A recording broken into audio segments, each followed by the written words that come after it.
বোকা, কিন্তু তারা যখন বক্তব্য শুনেছে এরপর থেকে তাদের ঘরে সন্তান জন্মগ্রহণ হলে নাম রেখে দিত মুহাম্মদ। সুবহানাল্লাহ। এই নামটা যে রাখতো কেন? যদি আমার ছেলেটা হয়ে যায়, যদি আমার ছেলেটা হয়ে যায়, কেন?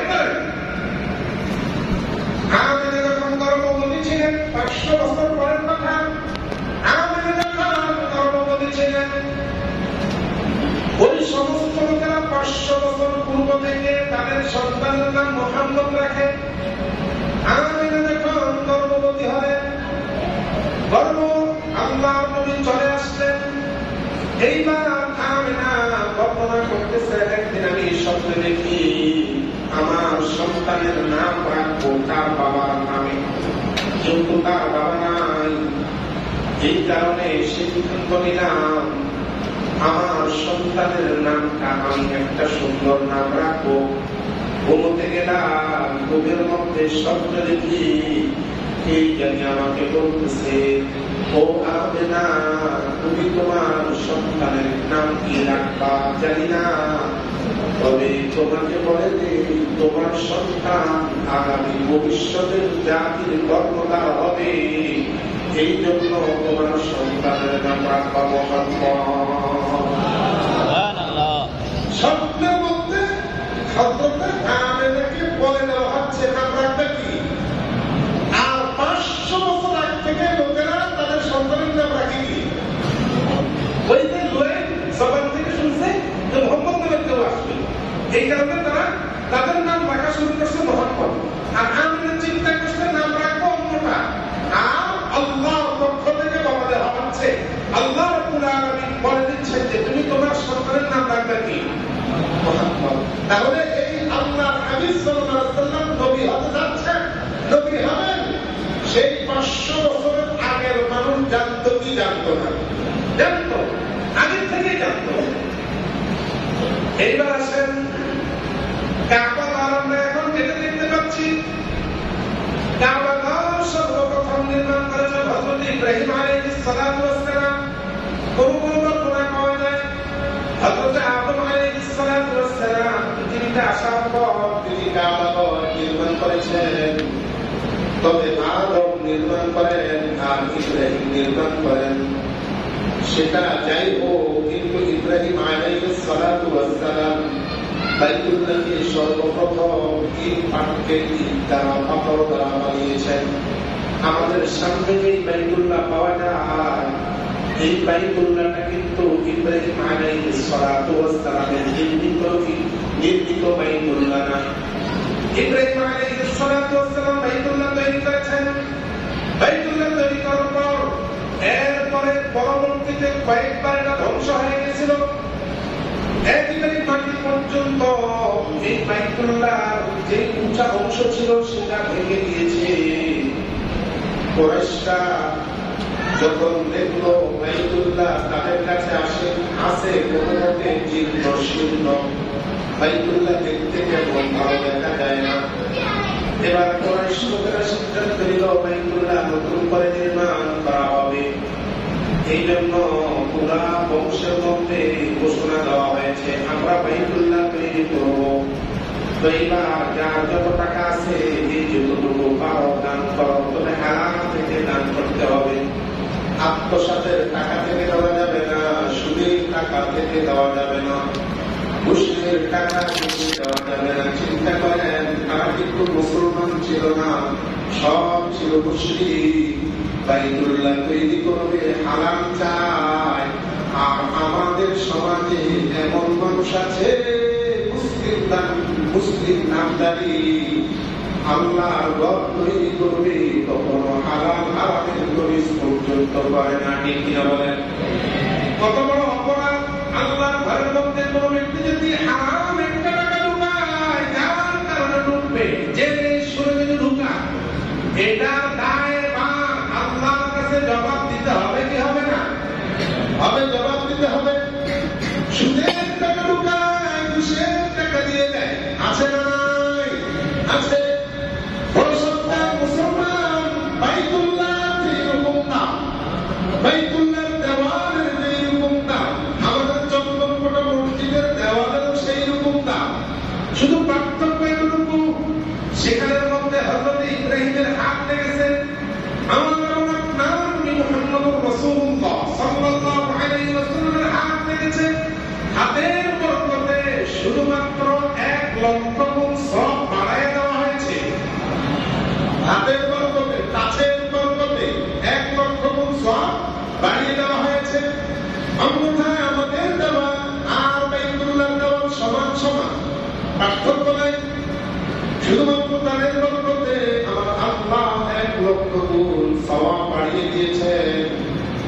এইবার কুরাইশরা বলতেছে হারাম টাকা দেওয়া যাবে না।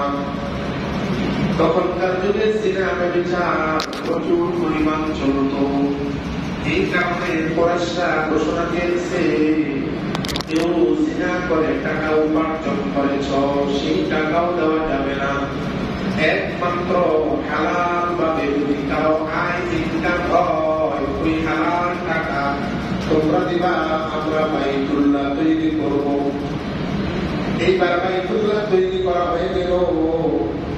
হযরতে আব্বাস রাদিয়াল্লাহু তাআলা আনহু বর্ণনা করেন, আমার আল্লাহ আমার নবীকে এমন ভাবে কবুল করেছেন, বাইতুল্লাহ পাহাড়গুলো বাইতুল্লাহ নির্মাণের জন্য যে পাথর ব্যবহার করা হয়েছে, আমার এবং আপনার নবী মুহাম্মদ সাল্লাল্লাহু আলাইহি ওয়াসাল্লাম নিজের মাথা করে পর্যন্ত সেই পাথর বহন করেছে। আমার নবীও সেখানের মধ্যে পাথরগুলো বারবার দিয়েছেন।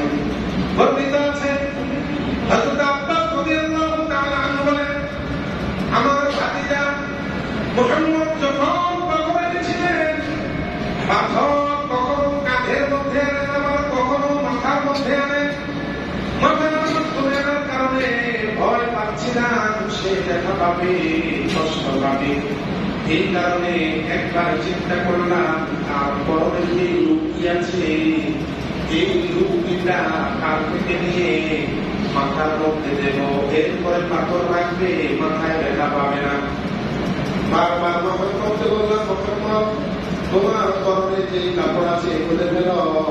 আল্লাহ নবী বলেন, না আমি খুলবো না। দুই তিনবার বললাম, ভাতিজা বারবার অস্বীকার করলো, আমি পরনের কাপড় খুলবো না। একটা পর্যায়ে আমি জোর করে তার থেকে পরনের কাপড়টা খুলে ফেললাম। আল্লাহর নবী সাল্লাল্লাহু আলাইহি ওয়াসাল্লাম সাথে সাথে অজ্ঞান হয়ে গেলেন। এবার আব্বাস বর্ণনা করতেছেন, যখন ভাতিজা অজ্ঞান হয়ে গেল আমি ভয় পেয়ে গেলাম। পরনের কাপড় খোলার কারণে অজ্ঞান হবে কেন? এরপর আমি ভয়ে আবার ভাতিজাকে কাপড়টা পরাই দিলাম। কাপড় পরাই দেওয়ার পর আমি দেখলাম আমার ভাতিজার জ্ঞানটা আবার ফিরে আসলো। পরবর্তীতে আল্লাহর নবী এটার বিশ্লেষণ করেছেন, আসলে আমার জ্ঞান থাকা অবস্থায় 40 বছরের নবুয়ত প্রাপ্ত হয়েছি। 40 বছরের আগে আমার মাধ্যমে কোন গুনাহ হোক আমার আল্লাহ সেটা চাইতেন না। এই কারণে আব্বাস যদিও জোর করে বলে ফেলেছে, ওই গুনার টাইমে আমার আল্লাহ আমাকে অজ্ঞান করে দিয়েছে। তার মানে আমার এবং আপনার নবী গুনাহ আছে, গুনাহ আছে। যারা মনে করবে নবীর গুনাহ আছে, আল্লাহর কসম তারা খাঁটি মুমিন হতে পারে। যারা মনে করবে নবীর গুনাহ আছে, তারা জিন্দেগিতে কখনো খাঁটি মুমিন হতে পারে। কথা ক্লিয়ার? এটা কিন্তু আমাদের সমাজে আছে একটা গ্রুপ যে নবীরও মাঝে মাঝে গুনাহ হয়েছে, অসম্ভব। যেমন কথার কথা নবী সাল্লাল্লাহু আলাইহি ওয়াসাল্লাম আবু দাউদ শরীফের কিতাবুস সালাত অধ্যায়, নবী সাল্লাল্লাহু আলাইহি ওয়াসাল্লাম কোন যুদ্ধের ময়দান থেকে আসছেন, তাবুক দাঁড়িয়েছেন, নামাজ পড়তে রাত্রিবেলা ঘুমাবেন। বেলালকে বলতেছেন, বেলাল রাত্রিবেলা তুমি পাহারা দিবা। বেলাল বলতেছেন, ইয়া রাসূলুল্লাহ আমি পাহারা দেব, অসুবিধা নাই। বেলাল সারা রাত জাগ্রত অবস্থায় রয়েছেন আর সমস্ত মানুষদেরকে পাহারা দিচ্ছেন। দেখবেন তিনি পাহারা দেন, অনেক সময় শেষ দিকে আসলে তিনিও ঘুমিয়ে পড়ে না, তাই না? তন্দ্রা লেগে যায়। হযরত বেলাল রাদিয়াল্লাহু তাআলা শেষ রাতের দিকে ঘুম চলে আসছে। ঘুমের কারণে আযানের সময় শেষ, নামাজের টাইম শেষ, সূর্য উদিত হয়েছে, সূর্যের আলো বিশ্বনবীর চেহারার মধ্যে পড়ে গেছে। সুবহানাল্লাহ। চেহারার মধ্যে পড়ার পর আল্লাহ নবী জাগ্রত হলেন, দেখলেন সূর্য উঠে গেছে। বেলালকে জিজ্ঞেস করলেন, বেলাল তুমি কি করলা? ইয়া রাসূলুল্লাহ পারে নাই, কিন্তু এক ইঞ্চি দুধ চলে আসছে। আল্লাহ কবি বললেন শয়তান চলে আসছে, চলো এখানে আর থাকা যাবে না। এতগুলো মানুষকে নামাজ পড়া থেকে বিরত রেখেছে, শয়তান চলে আসছে, আমরা দূরে কোথাও চলে যাই। সব সাহাবায়ে কেরাম দূরে গেলেন। এখন বলেন নামাজ পড়ে নাই, এখন আপনারা বলেন নামাজ পড়েন নাই, নামাজ কাজা হয়ে গেছে। নামাজ কাজা করা গুনাহ না সওয়াব? গুনাহ, কোন সন্দেহ আছে? এখন তিনি বলেন নবীজি সাল্লাল্লাহু আলাইহি ওয়াসাল্লাম নামাজ কাজা করেছেন, নামাজ কাজা করেছেন, উনিও তো গুনাহ করছেন। কষ্ট লাগে না? দেখেন তাহলে এখানে আমি বলবো নবীজি সাল্লাল্লাহু আলাইহি ওয়াসাল্লাম আমাদেরকে যে বলে গেছেন কাজা নামাজ এভাবে পড়বা, এটা আমরা কোথা থেকে জানবো? নবীজি ওই জায়গা থেকে সরে গিয়ে সবাইকে বললেন কাজা নামাজ পড়ে নাও। সব সাহাবী একসাথে কাজা নামাজ আদায় করেছেন। তার মানে আল্লাহ নবীকে ইচ্ছা করে আল্লাহ ভুলিয়ে দিয়েছেন নামাজ কাজা হবে, এইভাবে কাজা পড়তে হয়। কথা বুঝেন নাই? যদি নবীকে না ভুলানো হতো, নবীকে যদি কাজা না করানো হতো, তাহলে আমরা কি জানতাম কাজা নামাজ কেমনে পড়ে? কথা বুঝেন নাই? আমরা জানতাম না। তাহলে এটা নবীর দোষ নয়, বরং নবীকে ভুলিয়ে দিয়েছেন কে? আল্লাহ ইচ্ছা করে ভুলিয়ে দিয়েছেন। ওই ব্যক্তির মুষ্টি এখানে মধ্যে এসে সুন্দর করে ব্যাখ্যা করে নবী এখানে ভুল করছেন না, ভুল করেছেন কে?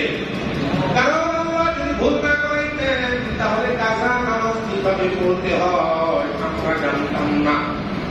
এই জন্য নবীকে ভুল করে কাজা নামাজ পড়ানোর পদ্ধতিটা, স্টাইলটা আমাদেরকে শিক্ষা দেওয়ার ব্যবস্থা করেছেন কে?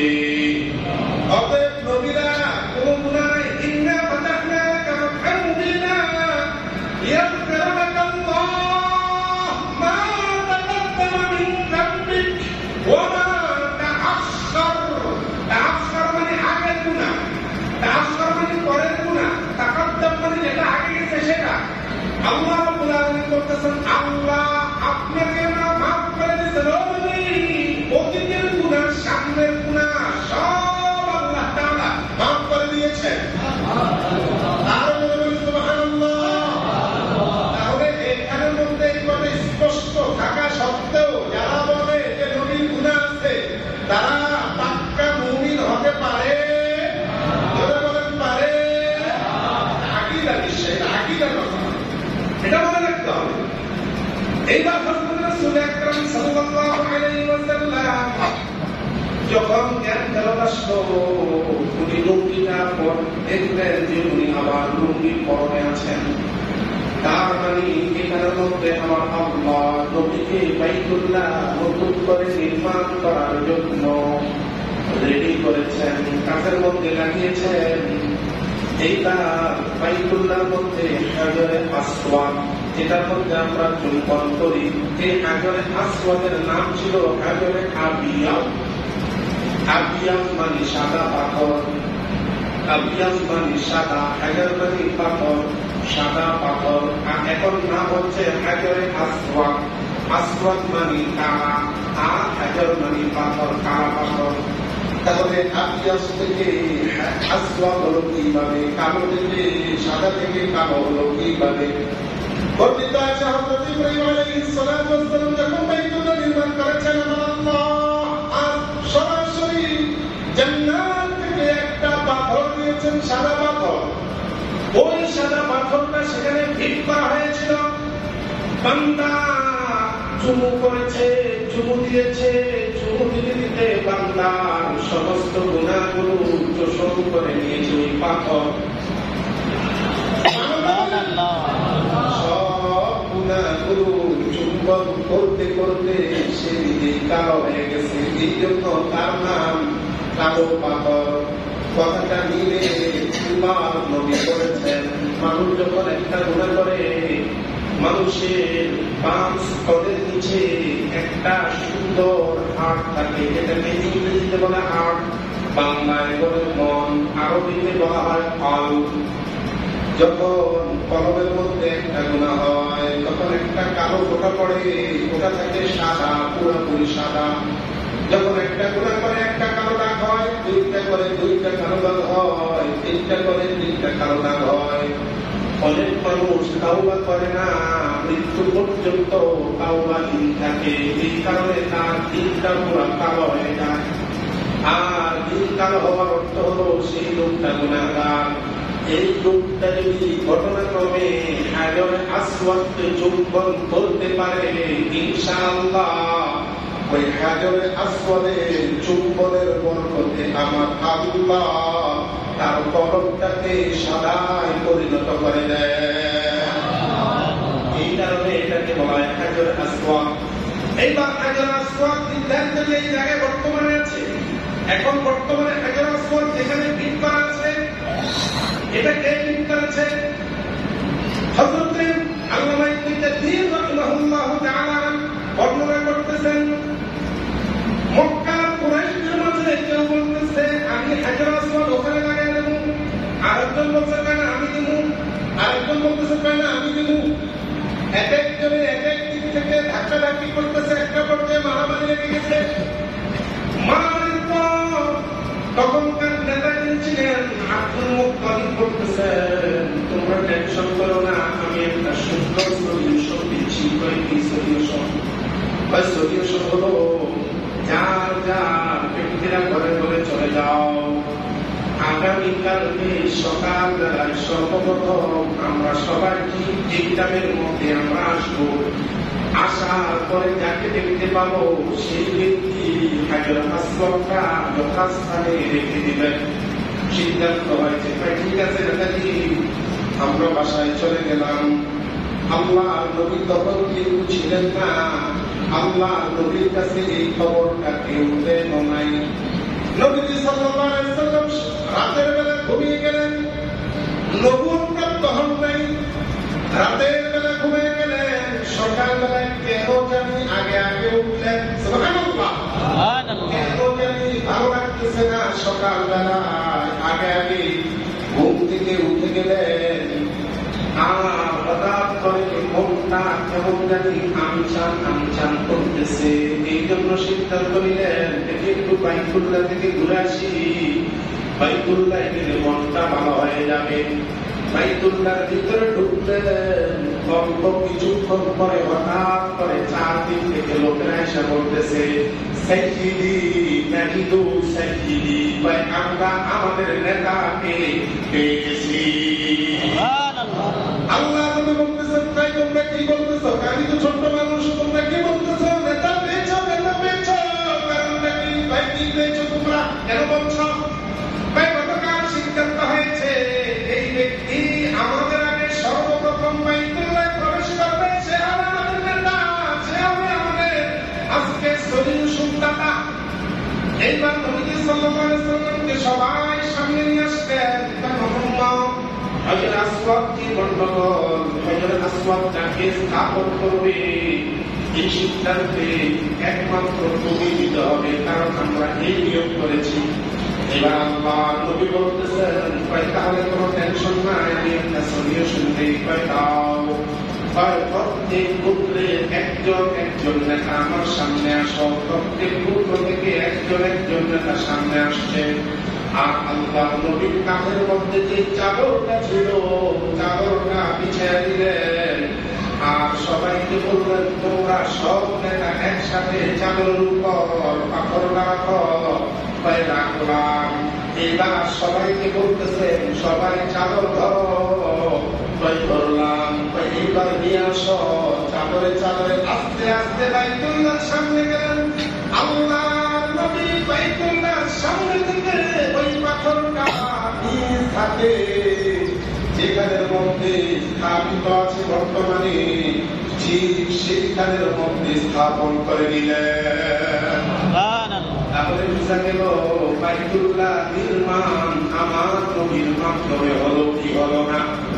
এই সব কিছু করার মূল কারণ হলো আমার নবীকে আমার আল্লাহ সাইয়্যিদুল কাউনাইন,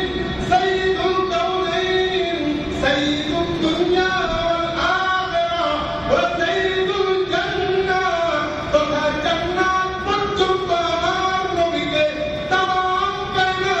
জন্য